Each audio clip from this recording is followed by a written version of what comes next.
And we've seen all these cronies from Wall Street with the combination to the vaults around the country, and they've just looted the Treasury and the banks and the securities industry dry. This is by probably an order of magnitude the biggest fraud in history.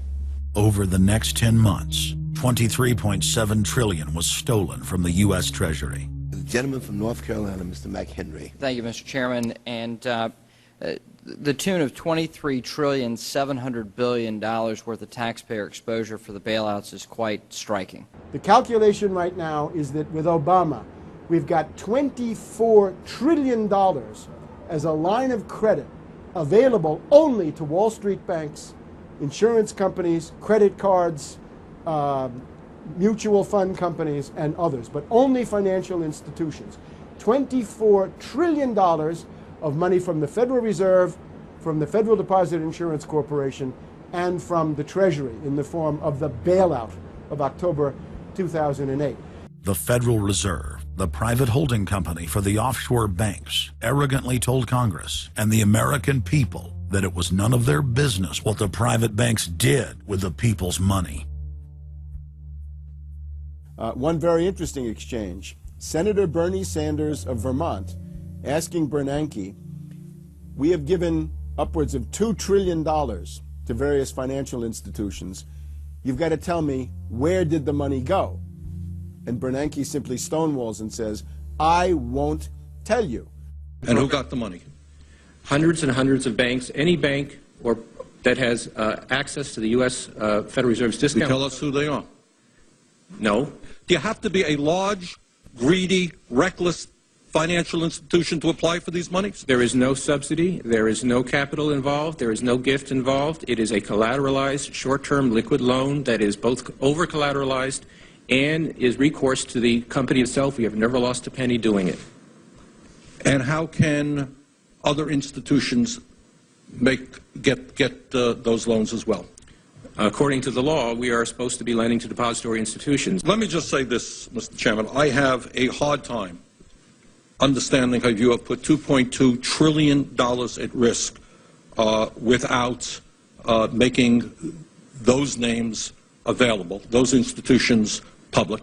And we're going to introduce legislation today, by the way, to demand that you do that. It is unacceptable to me that that goes on. Behind me, the Federal Reserve is probably the least transparent agency in the federal government. One could even argue that the Central Intelligence Agency is more transparent than the Federal Reserve. The fact is that the American people want to know more of the secrets of the temple, as the book was before you were born, The Secrets of the Temple. The Fed, as you know, is just a monopoly by the bankers. This is simply putting the foxes in charge of the henhouse. Personally, I'd be in favor of Congress just nationalizing the Fed and getting the bankers out of there. They're just stealing from the American people. Put it directly in the hands of Congress and let Congress decide, rather than this cabal of bankers deciding their own rates of profit at the expense of the American people. Since the Federal Reserve's creation in 1913, patriots have labored tirelessly to alert the American people to the true nature of the Federal Reserve. Throughout its 90-plus year history, most Americans falsely believed that the Federal Reserve was a government agency. But today, scientific opinion polls show that the vast majority of the public is aware of the fact that the Federal Reserve is a front company for an offshore private banking cartel that dominates not just the United States, but almost every other nation on Earth. It's never been written about in any book that I've found as to who gave these guys the authority or permission to be the international bankers for the world. Why would you even need international bankers? Why would any government agree to use them? Why would you need to use them? Why can't any country create its own money? It tells you there was already an existing superstructure, already in existence, maybe 200-300 years ago, to give these guys permission to somehow be the overlords of all money for all countries. Polls also reveal that 75% of Americans demand a public audit of the secretive organization. By the summer of 2009, Congressman Ron Paul's bill to audit the Fed had gained more than 280 sponsors in the House. But the private Fed's high-powered lobbyists were able to block a vote on the bill in the Senate. That only piqued the public's interest. I have another amendment. I have been informed that the majority plans to block consideration of this amendment, which is number 1367, regarding the transparency at the Federal Reserve. Madam President, I'd like to call up Amendment 1367. Without objection, the clerk will report. The Senator from South Carolina, Mr. DeMint, proposes amendment number 1367. Senator from Nebraska. I make a point of order against the DeMint amendment that it's legislation on appropriations. Madam President? The point of order is well taken. The amendment. I regret the objection. The amendment falls. The people began asking themselves, why couldn't there be an audit of the Federal Reserve? The Fed has never once been audited. In the whole period of time, in the almost 90 some odd years that the Fed has been around, the most powerful agency and independent agency, it has never once been audited. This is an absolute crime against the freedoms of this country.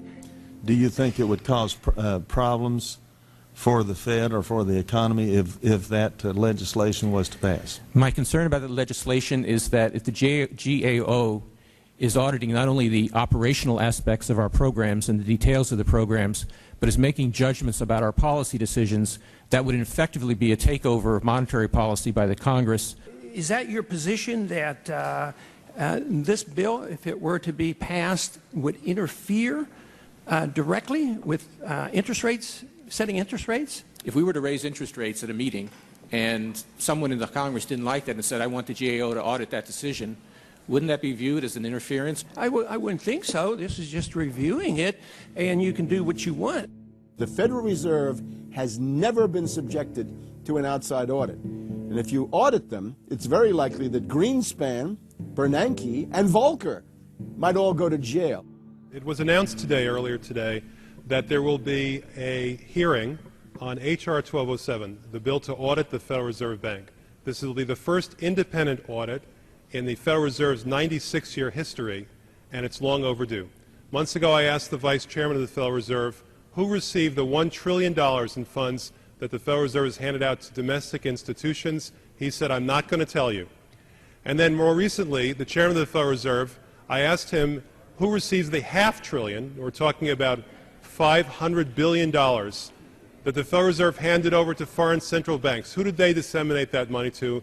And he said, I don't know. $500 billion, and he doesn't know. It's long overdue. We need to audit the Federal Reserve, and I'm happy to say that we're going to have a hearing on that very soon. The only way, really, America can get out of the current mess is you've got to shut the Fed down completely, get rid of the Fed. You've got to put the money printing mechanism back under the roof of the federal government instead of outsourcing it to the Fed. Why were the bank's front men, Alan Greenspan and Ben Bernanke, all over the news saying that they were above the law? What is the proper relationship, what should be the proper relationship between a chairman of the Fed and a president of the United States? There is no other agency of government which can overrule actions that we take. What the relationships are don't frankly matter. A grassroots movement demanding that the private Federal Reserve be nationalized exploded in size across the country. The momentum had shifted. Now the arrogant central bankers were the ones running scared. They had planned to use their stage crisis to bring in an all-powerful central bank of the world. Immediately, every country goes into action at the same time. The International Monetary Fund is mentioned at the G20 meeting. They say that it must be brought to its full power, and we need a Bretton Woods Part 2 for world taxation. What is global government? For decades, the media denied it existed. But now they're saying, oh yes, there's going to be a global government, a new bank of the world, and we're going to pay our carbon taxes to it. What is it? It's nothing more than a private, hostile, corporate takeover of every sovereign nation on earth. And then when you look at the philosophy of these global corporate chieftains, it is one of domination of the poor, domination of the population. It is a view that human life just isn't cheap. No, human life is a negative. And so no matter what they do, they have the rationale that it's in the greater interest to get rid of more human lives. They are so arrogant and they're so sure of themselves, they're saying, yes, we created the European Union, we created the Euro, and these are from the people of the Bilderberg. We are going to create a world bank. We're going to create a world government. They're saying it out loud and clearly. Suddenly, across the planet, their regional front banks had been identified by sovereign populations as the illegitimate shadow governments that they are.